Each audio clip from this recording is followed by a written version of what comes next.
Okay, next one is pilocarpine. Next drug from alkaloid category. Alkaloid category में दो example है, pilocarpine and second one is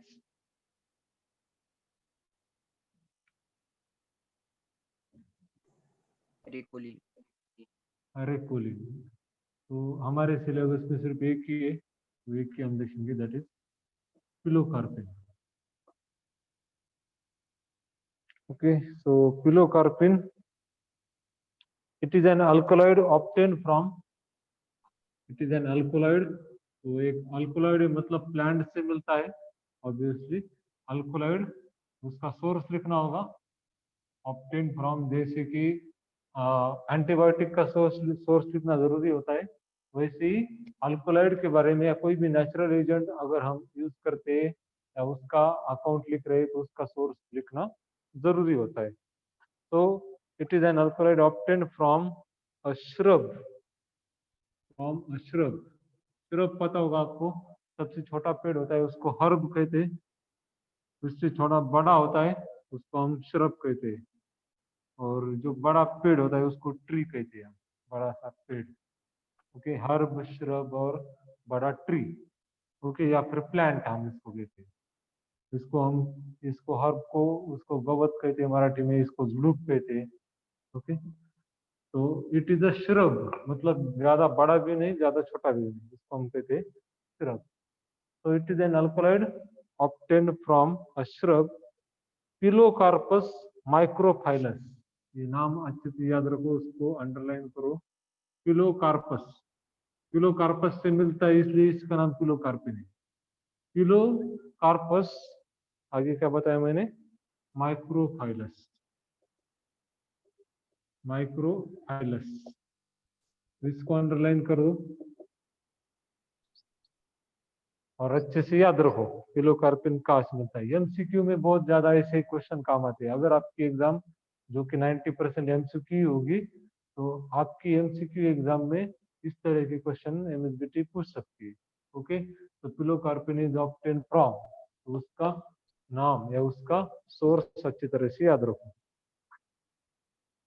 properties, इसका structure नहीं है. we will move towards properties of pilocarpine. It is available as nitrate salt, available as nitrate salt, तो इसको pilocarpine nitrate भी कहते हैं. नाइट्रिक एसिड के साथ हम नाइट्रेट सॉल्ट बनाते हैं, सल्फ्यूरिक एसिड के साथ सल्फेट सॉल्ट बनाते हैं, हाइड्रोक्लोरिक एसिड के साथ हाइड्रोक्लोराइड सॉल्ट बनाते हैं. ओके, तो एक बेसिक ड्रग, अगर ये एसिड के साथ हम सॉल्ट बनाते हैं तो इसका खुद का नेचर बेसिक होगा. ओके, और जनरली सारे अल्कोलॉइड बेसिक होते हैं नेचर में, उसमें नाइट्रोजन प्रेजेंट होता है तो बेसिक होता है. तो available as nitrate salt. Then बाकी तो सारी प्रॉपर्टीज कॉमन है. ओके, तो बाकी प्रॉपर्टीज आप खुद से लिख सकते हो, अभी कॉमन मैंने लिख दिया. तो white crystalline powder, odourless, bitter taste, और सोलिबिलिटी भी आप लिख सकते हो क्योंकि ये सॉल्ट है, सोलिबिलिटी सॉल्ट का आपको पता है. तो properties is common.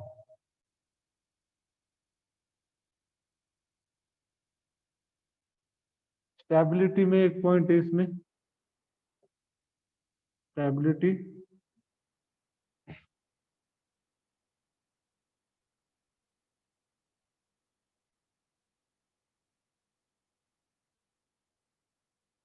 it is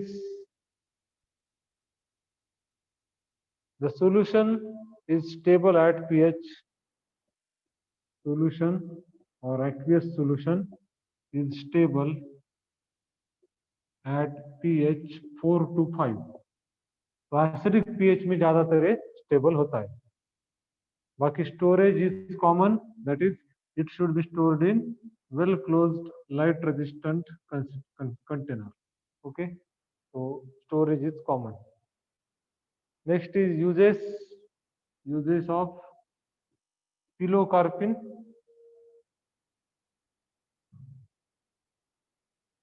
It is used as meiotic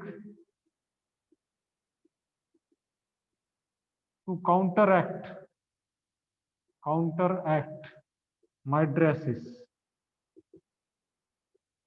okay, तो कोई आदमी है, कोई व्यक्ति है, कोई पेशेंट है, उसकी आंखें ऐसी बड़ी की बड़ी रह जाती है, उसको हम कहते हैं माइड्रेसिस. ओके, या सर्जरी के बाद आंखें हमने कुछ देर के लिए माइड्रेटिक दिया, मतलब आड़ी आंखें जो है आंखों की साइज बड़ी कर ली, तो हमने कुछ देर के लिए किया था. क्यों? For the surgery. लेकिन सर्जरी होने के बाद भी अगर आंखें बड़ी रहती है तो उस तरह का जो माइड्रेसिस है उसको काउंटरैक्ट करने के लिए, उसका इफेक्ट जो है वो ऑपोजिट करने के लिए, उसका इफेक्ट नील करने के लिए हम एज ए मियोटिक इसको देते हैं. ओके, तो मियोटिक देते हैं जनरली टू काउंटरैक्ट माइड्रेसिस के ऑपोजिट काम दिखाने के लिए हम इसको यूज करते हैं. Okay, then it also decreases intra spelling अच्छे से लिखनी होगी, INTRA, intra ocular pressure. Intra मतलब अंदर का, ऑकुलर मतलब आंख, related to eyes. Intra ocular pressure in glaucoma. Glaucoma हम देख चुके हैं, जब हमने एचसीपी में देखा था आंखों के बारे में, तब मैंने इसके बारे में आपको बताया था कि आंखों के अंदर जो विट्रस फ्लूइड होता है, जो टेम्पररी परमानेंट होता है आंखों में, कभी कभी क्या होता है उसके अंदर प्रेशर, मतलब वो प्रेशर एग्जर्ट करता है. ओके, तो वो प्रेशर एग्जर्ट करता है रेटिना के ऊपर, और रेटिना के ऊपर जब प्रेशर एग्जर्ट होगा तब ग्लाउकोमा नाम की कंडीशन होगी. ओके, तो इंट्रा ऑकुलर प्रेशर जो है उसको कम करने के लिए भी हम इसको यूज करते हैं इन ग्लाउकोमा. ग्लाउकोमा ये डिसीज का नाम है. ग्लाउकोमा में क्या होता है, आंखों के अंदर जो लिक्विड है उसका प्रेशर बढ़ जाता है. ओके, उसको हम कहते हैं इंट्रा ऑकुलर प्रेशर. उस प्रेशर को कम करने के लिए हम इस ड्रग को देते हैं. Okay, it decreases intra ocular pressure in glaucoma.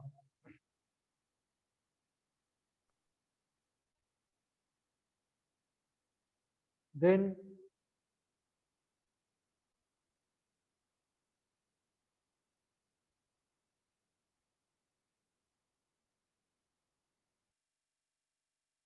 it also increases gastric secretion,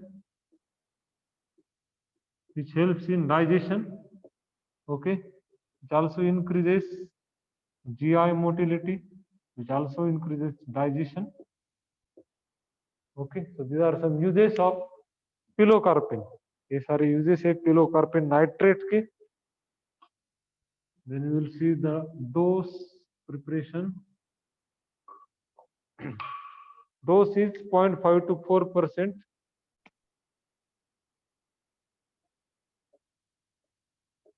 aqueous solution. 0.5 to 4% aqueous solution in eye drops. I drop जब भी हम बनाते हैं तो उसमें 0.5 to 4% इस रेंज में वो ड्रग मिलाया जाता है. मतलब 0.5 to 4% का मतलब क्या है, अगर 100 ml हम वाटर लेते हैं तो 100 ml 100 ml वाटर में 0.5 से लेकर 4 ग्राम तक ड्रग हम मिक्स कर सकते हैं. ओके, 0.5 ग्राम से लेकर 4 ग्राम ड्रग हम उसमें मिक्स करेंगे. कितने वाटर में? 100 ml वाटर में. उसको हम कहते हैं 0.5 to 4% एक्वियस, वाटर यहाँ पर कौन दिखाता है आपको? एक्वियस, ये जो वर्ड है आपको दिखाता है कि ये जो सॉल्यूशन है ये वाटर में बनाया जाता है। ओके, तो aqueous solution in eye drops. Okay,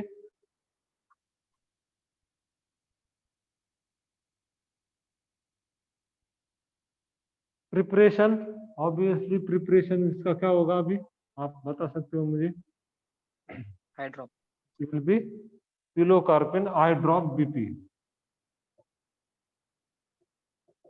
इस तरह की प्रिपरेशन अच्छी तरह से याद रखो, डोज अच्छी तरह से याद रखो।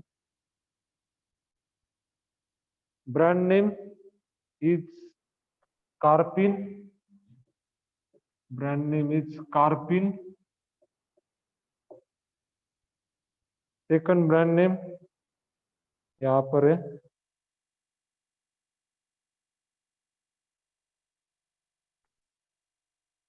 लो carp. These are two brand names of pilocarpine.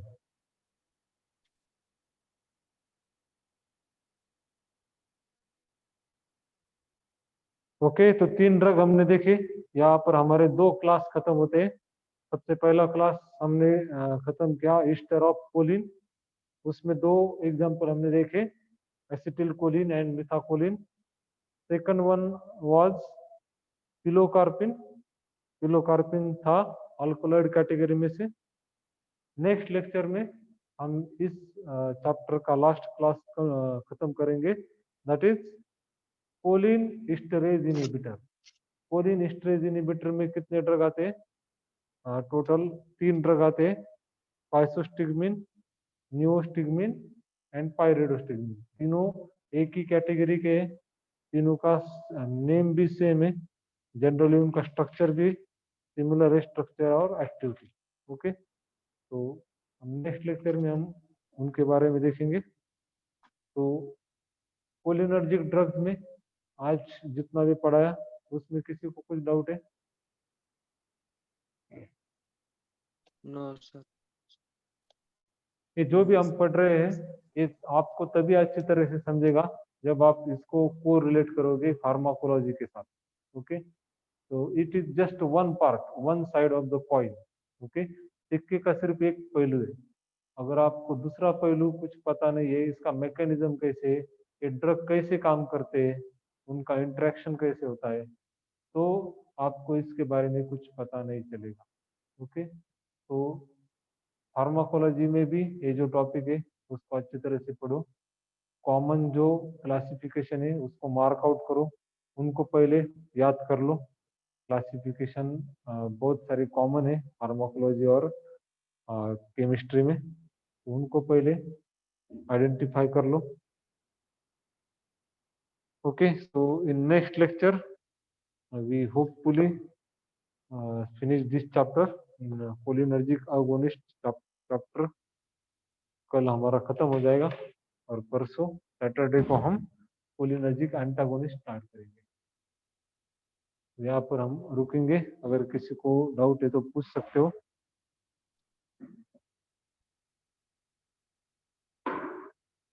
Hi Kunal, doubt है काही? Adrenergic, cholinergic? नहीं सर।